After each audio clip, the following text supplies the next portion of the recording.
तालचेर आसवार उद्देश्य होची माँ हिंगुला दर्शन उद्देश्य आसते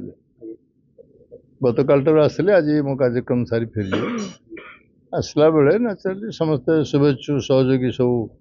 देखा साक्षात हे साक्षात आलोचना हम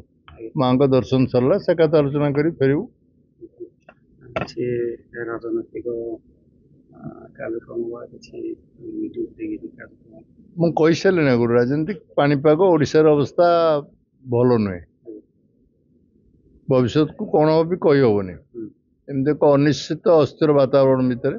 समस्त बर्तमान ओडिशार अच्छे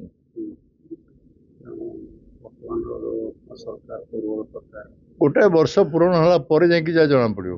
गोटाए वर्ष पूरण होला कई मूल्यांकन कर जी भी शासन रो गोटाए वर्ष समय दि जा दरकार पिलाटा पाठ पढ़ले भी वर्षे पढ़ुची अष्टम श्रेणी नवम श्रेणी गयो कौन हम से केमती कहीपर बर्तमान एवं कहीहबनी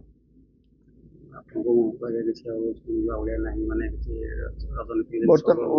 ओडिशा एक अभूतपूर्व अवस्था सृष्टि चिंतार कारण मुख्य।